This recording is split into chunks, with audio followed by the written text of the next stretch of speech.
L-għodwa tajba li kulħadd. Fl-isem tal-Missier u tal-Iben u tal-Ispiritu Sant. Il-grazzja ta' Sidna Ġesu Kristu l-mħabba ta' Alla l-Missier u l-għaqda fl-Ispiritu Santu tkun magħkom ilkoll.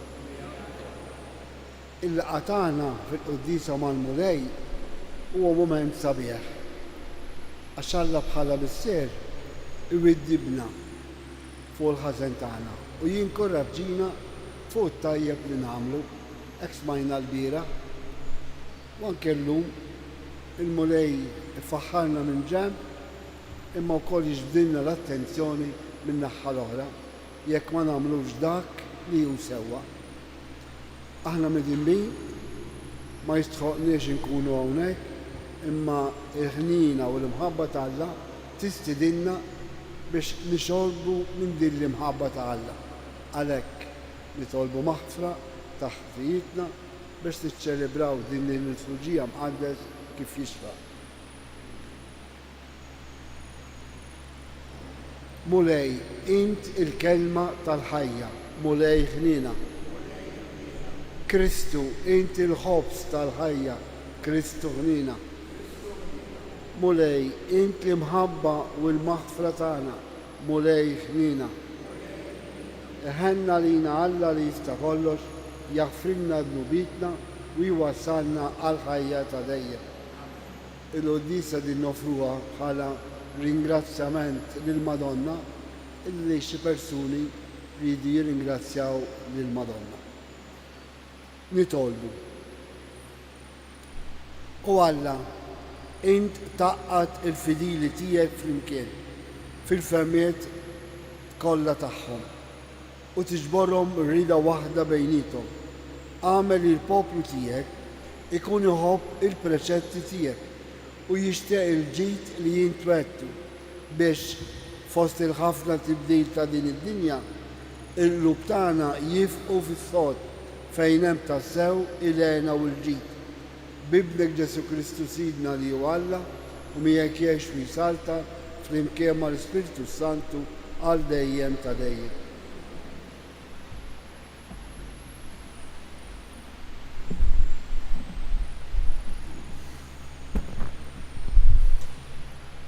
Qari mill-ewwel ittra ta' San Pawlu Apostlu lit-Tessaloniki. Pawlu u Silvanu u Timotju li Knisja ta' Tessalonika falla l-Missier u l-Mulej Ġesu Kristu, grazzja lilkom u sliem. Aħna kull ħin niżżoħħar lil Alla minħabba fikom ilkoll u niftakru fikom dejjem meta nitolbu. Niftakru fil-ħidma li ġejja mill-fidi tagħkom u fit-taħbit li ħireġ minn inħabbitkom. Niftakru fil-qawwa tat-tama tagħkom f'Sidna Ġesu Kristu quddiem Alla Missierna. Aħna nafu, ħuti, li Alla jħobbkom u għażilkom għax l-Evanġelju tagħna lilkom ma kienx biss bil-kliem, imma wkoll bil-qawwa, bl-Ispiritu Santu u perswazzjoni sħiħa.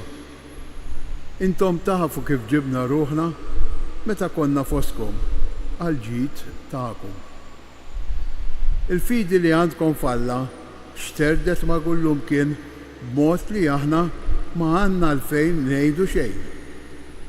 Huma stess jgħidu x'laqgħa kellna għandkom u kif dortu lejn Alla u tlaqtu l-idoli biex taqdu lil Alla l-ħaj u veru u testennew ġew mis-sema lill-Ibnu li hu qajjem mill-imwiet, Ġesu li ħelisna mill-korla li ġejja.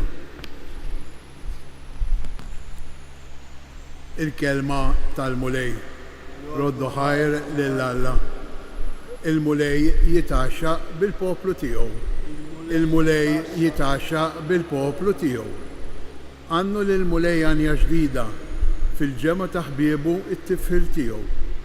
Ħajfraħ Iżrael bil-ħalliq tiegħu u jitennew l-Tzjon bis-sultan tagħhom. Il-Mulej jitaxxa bil-poplu tiegħu.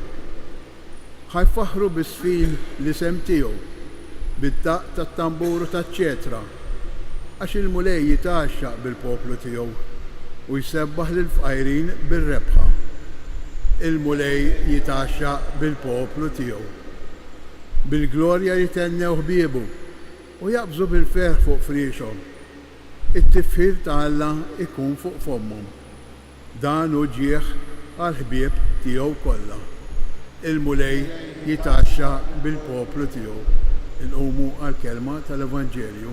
Alleluja, alleluja, alleluja.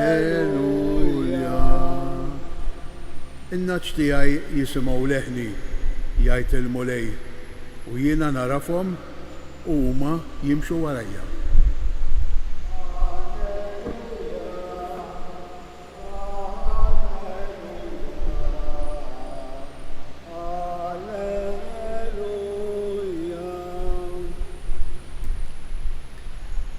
Il-mulej ma'kom. Qari mill-Vanġelu skont San Mattew. F'dak iż-żmien Ġesu beda jitkellem u jgħid: ħażin għalikom intom il-kittiba u l-Fariżej u ċuħ boħra. Intom taqelgħu s-saltna tas-smawiet għall-bnedmin u la intom ma tidħlu fija u lanqas tħallu lil ħadd ieħor li jkun irid jidħol. Ħażin għalikom intom il-kittiba u l-Fariżej u ċuħ boħra. Intom taqsmu l-ibħra u ddur id-dinja kollha biex iddawru bnedmin għar-reliġjon tagħkom.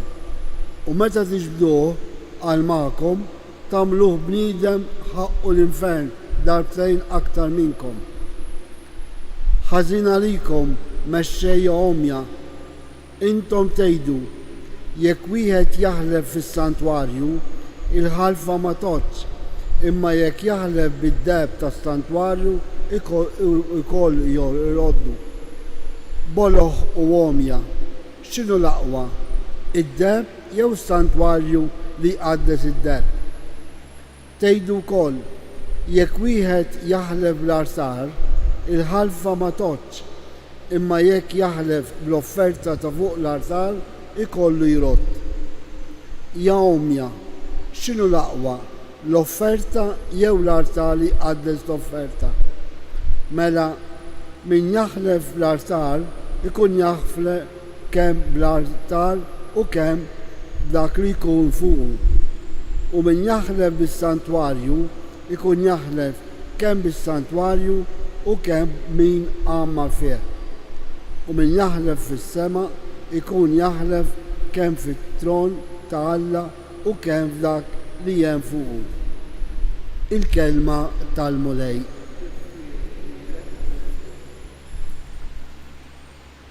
Dolodu il-kelma tal-Alla tistidinna nirriflettu daqsxejn iktar b'serjetà il-fidi tagħna bħala insara.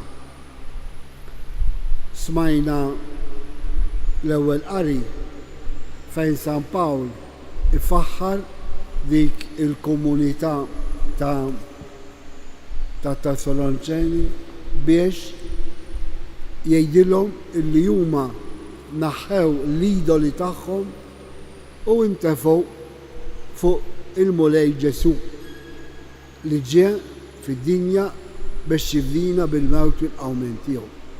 U faħħarhom għaliex laqgħu din l-aħbar it-tajba. Anki aħna l-insara, il-fidi tagħna il-qofol tagħha huwa illi nemmnu Ġesu Kristu li hu s-Sultan tagħna għax bil-misteru tal-Għid għamilna u let missieru u let Alla. Nagħmel l-ewwel domanda. Lilna hawnhekk preżenti u dak kollha li qegħdin isegwuna fuq il-mezzi soċjali. Kristu jista' jfaħħarna bil-fidi tagħna għax iwarbu dawk l-idoli biex nażlu verament il-Ġesu. la qegħdin hawnhekk u la nixtiequ nisemgħu din il-qudies anke minn hawnhekk minn Tapinu, jidher sinjal tajjeb li għalmenu rridu impoġġu lil Kristu fl-ewwel post. Għax Kristu dan li jrid. Għaliex min ipoġġi lil Kristu fl-ewwel post bħala priorità assoluta ta' ħajtu sa jkun bniedem l-iktar ferħan għaliex ikun kapaċi jgħix b'serenità kull sitwazzjoni tal-ħajja. Issa l-ħajja tafu iktar minni jew daqsi illi mhix dejjem toffrilna affarijiet li jogħġbuna, imma min jgħixhom bil-fidi, min ikollu dik id-dawl tal-qawwa ta' Kristu li jkun fil-preżenza tiegħu, naħseb ikun kapaċi jgħix b'serenità anke l-iktar sitwazzjoni umani diffiċli.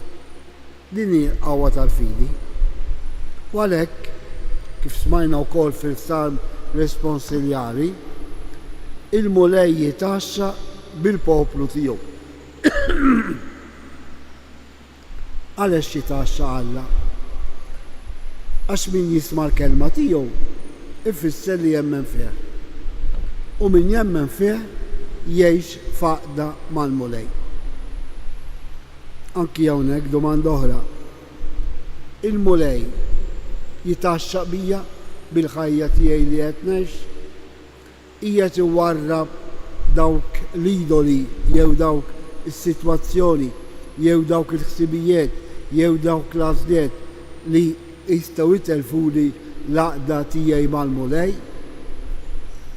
Għax ħafna drabi jista' jiġrilna ngħidu jew naħsbu li aħna nsara u mbagħad nagħmlu jew nagħżlu affarijiet illi ma jaqblux mal-Vanġelu. M'hemmx għalfejn noqgħod insemmi x'inhuma, imma rridu nsaqsu l-għażliet tiegħi huma ta' pjaċir għal Alla u għaliex għandhom ikunu ta' pjaċir għal Alla? Għax meta Alla jitaxxa bina aħna nkunu verament insara tajbin. Aħna insibu s-sens ta' ħajjitna. Mil-banda l-oħra smajna fil-Vanġelu illi Ġesu jitkellem daqsxejn biex ma ngħidx ħafna aħraġ mal-Fariżej.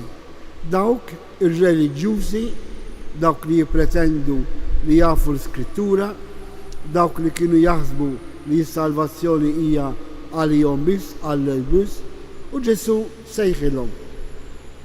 Ħażin għalikom, intom u ċuħ boħra.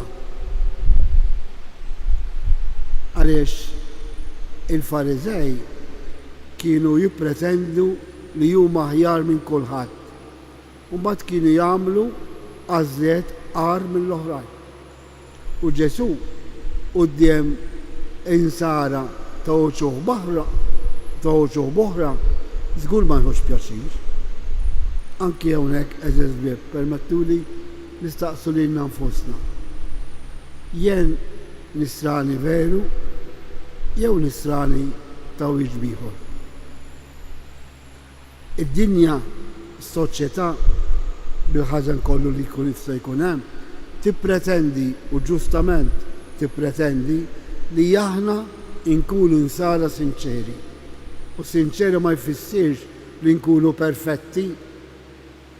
Għax anke fid-djufija tagħna, anke bid-nubet tagħna li narfu il-ħnina tal-Alla li jaffrilna, li tkun xhieda li nagħtu ta' fidi vera. Għax veru Ġesu parti mill-Vanġelu jgħidilna kunu perfetti kif hu perfett missierkom fis-smawiet, imma l-mulej jaf id-djufija umana tagħna u ma jippretendi għal ġid tagħna li aħna nemmnu fil-ħnina tiegħu. U allura anki hawnhekk Ġesu kondannahom għax kienu jitelfu lin-nies li jridu jidħlu biex jiltaqgħu miegħu biex jgħixu l-ħajja nisranija. Imma dawn il-reliġjużi ta' wieġeb ieħor kienu itelfuhom li jiltaqgħu mal-mulej. Anki hawnhekk jien ngħid għalija ħajti hija ostakolu għal dawk li ma jemnux biex jaslu għal Ġesu. Il-Knisja dal-aħħar ħafna snin dejjem għarfet l-iżbalji tagħha u dejjem għamlet apoloġija, dejjem talbet maħfra. Issa aħna rridi jew ma rridux xi kultant nistgħu noqsu lill-oħrajn. Kapaċi narfu l-nuqqas tagħna, kapaċi nitolbu maħfra, kapaċi nemmnu fil-ħnina l-kbira ta' Alla. Jalla il-mulej bina l-kol jitaxxa għax jarana nies ta' rida tajba li rridu nisimgħu l-kelma tiegħu, nixtiequ ngħixu kif iridu għal ġittana u tifħil lilu. Inħallu l-ispirtu tal-mulej imexxina biex jagħtina il-kuraġġ li nażlu affarijiet li jogħġbu lill-mulej għax dak li jogħġob il-mulej huwa dejjem ta' ġid għalina. Jiddependi minna żbieb kemm aħna kapaċi nemmnu din il-qawwa tal-kelma ta' Alla.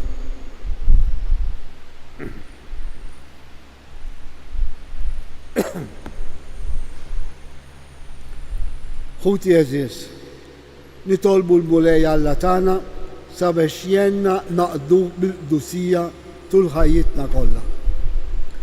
Sabiex il-Knisja tkun għaddejja umli u kuraġġjuża tal-verità li tħabbar bil-ħeġġa u tistenna bil-paċenzja il-frott tal-imħabba nitolbu.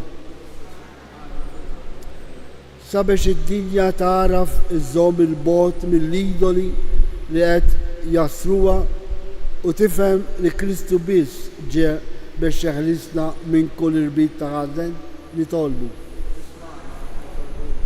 Sabiex dak kollha li qiegħdu jbagħtu bl-ħtija joffru lil Alla d-dbatijiet tagħhom għas-salvazzjoni tad-dinja nitolbu.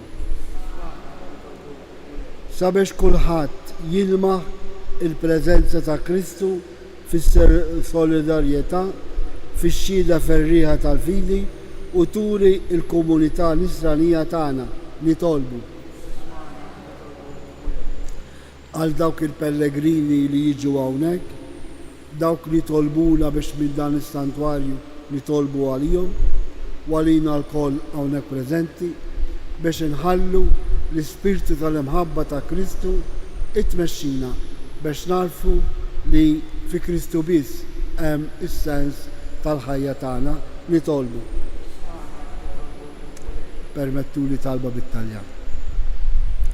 Fratelli e sorelle, il Signore ci chiama per essere cristiani maturi, capaci di scegliere il primo valore, il Cristo e la sua parola, perché il suo Spirito possa illuminarci per fare quelle scelte che fanno onore a noi e rendimento di grazia lil-mulej.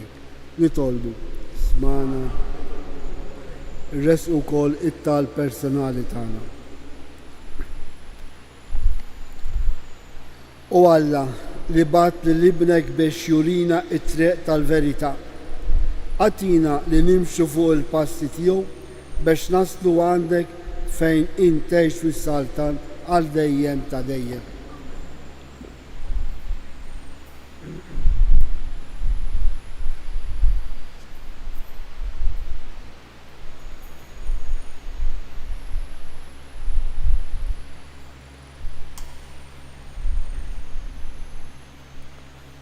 Imbirek int mulej Alla tal-ħoljen kollu. Għax fit tubita jtajtna dan il-ħobs ta' din nofrulek. Frott tal-art u xogħol il-bniedem li minnu jisrarina il-ħobs tal-ħajja.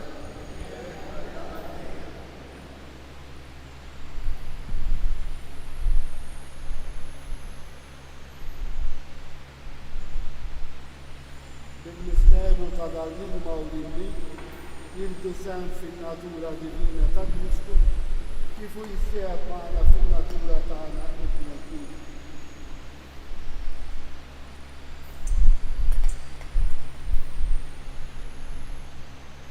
Imbirek int mulej Alla tal-ħolqien kollu. Għax fit-tjubita jtajtna dal-imbita din nofrulek. Frotta dilla u xor il-bnidem li minni sirarina ix-xorb tar-ruħ.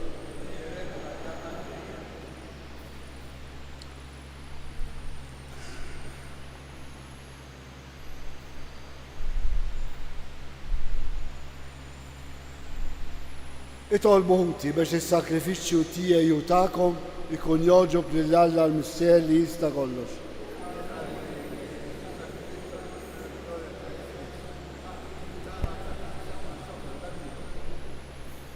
Int mulej bis-sakrifiċċju wieħed magħmul darba l dejjem ksibt għalik poplu li tajtu l-grazzja tal-adozzjoni. Kun twajjeb mal-Knisja tiegħek watija d-doni tal-aqda u sliem bi Kristu sidna. Il-mulej ma'kom. Nerfgħu qlubna l-fuq. Niżukħal lill-mulej Alla tagħna. Sewwa u xira ta' sew Mister Qaddis Alla ta' dejjem tista' kollox, tajjeb u taġid tas-salvazzjoni tagħna li dolodu u f'kull sitwazzjoni tal-ħajja irrodurek ħajr bi Kristu sidna. Faqda ta' mħabba niftakru fil-mewt tiegħu, fidi ħajja nistqarru l-qawmen tiegħu u b'tama sħiħa nistennew jiġi fil-glorja. Għalhekk mal-qaddisin u l-anġli kollha infaħru u ntennulek bla għejda. Qaddis, Qaddis, Qaddis. Mulej Alla tal-eżerċiti, ismawet u l-art u mlija bil-glorja tiegħek. Osanna fil-oli tasmawet. Mulej osanna fil-ola tasmawet. Qaddis tas-sewint mulej inti lajn ta' kull dusija. Qaddes għalhekk li tolbuk dal-offerti bil-barka tal-Ispirtu tiegħek biex isiru għalina l-ġisem u d-dem ta' Sidna Ġesu Kristu. Li meta kien se jingħata biex mir-rajħ ibati, ħal-ħobs, ratti l-ħaj, qasam tal-disċipli tiegħu u qal, ħudu u kulu il-kol minn dan, għax dan huwa ġismi li jingħata għalikom.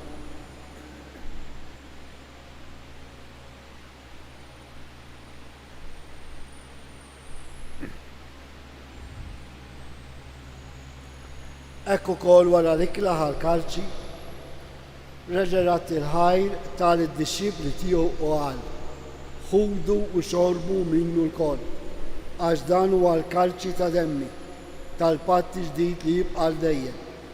Id-dem li xxerret għaliku u għal-bnedmin kollha għal-maħfra tad-nubiet. Għamlu dan tifkira tiegħi.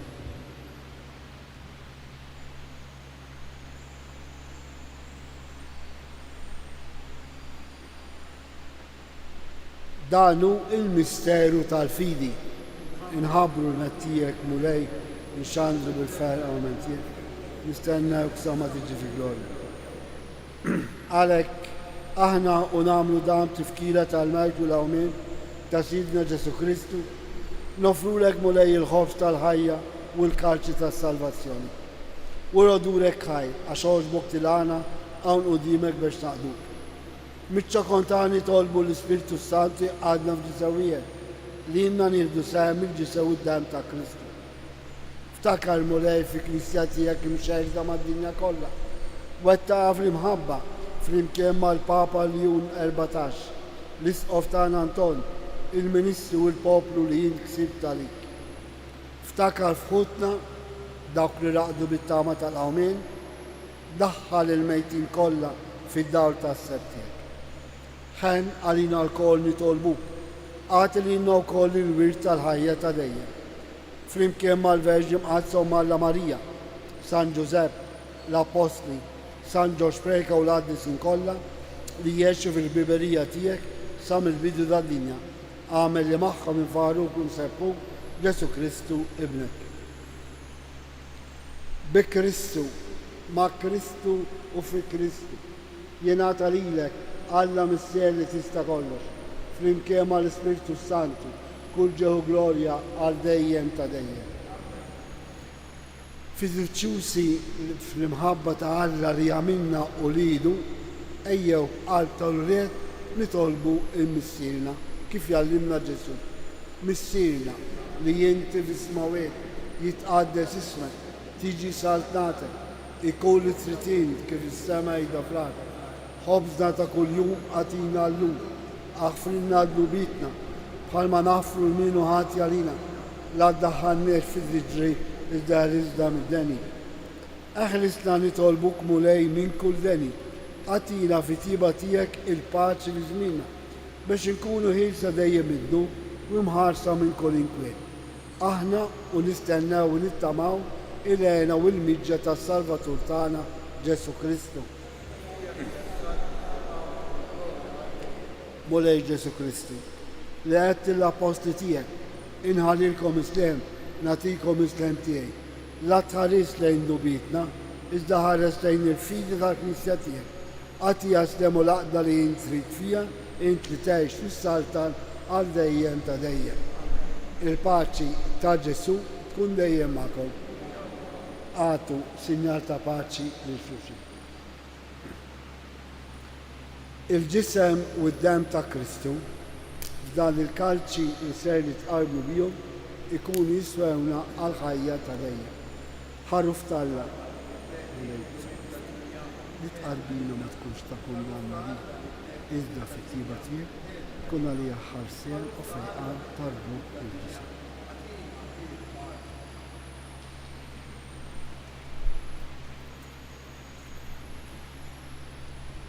Danu Ġesu, danu li naħħi d-dubet ta' dinja, ħajni naħna l-mistidna għall-ikla ta' ħaruf.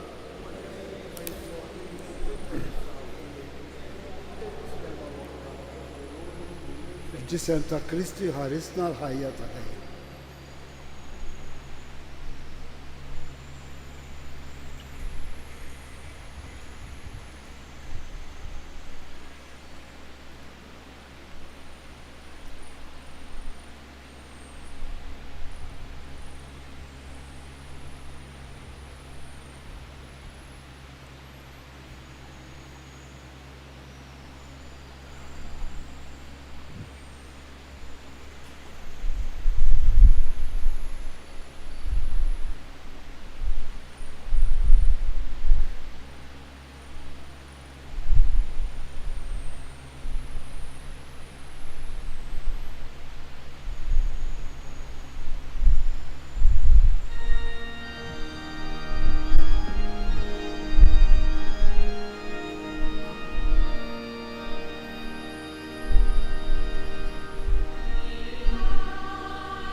Grazzi, Signoralla. Gloria al Missier li benu l-Spiritu Santu. Nitolbu. Ħenna lina mulej, watina l-fejqan sħiħ. Fit-tieba tiegħek għamel li aħna nkunu fidili lejk sal-aħħar u li nsiru naġbuk kollox bi Kristu Sidna. Qabel ma nirċievu l-barka tal-aħħar, namlu talba flimkien il-Madonna ta' Pino biex tenna nkunu sara sinċiri u maturi illi l-mulej jista' jitaxxa bina bħalma il-mulej taxxa Marija meta qalet hawn jien inkun il-qaddejja tiegħek. Fidi ngħidu flimkien. Slima lik Marija bil-grazzja mimlija il-mulej miegħek. Imbirke inti fost in-nisa u mbirek il-frott tal-ġuf tiegħek Ġesu. Qaddisa Marija u Malla itlob għalina meta nbir is-sovissija tal-mewt tagħna. Amen. Il-mulej magħkom. Iberikkom Alla li jista' kollox il-Missier, l-Iben u l-Ispiritu Sant. Morru għejxu il-paċi ta' Kristu. Il-ġurnata tajba lil kulħadd.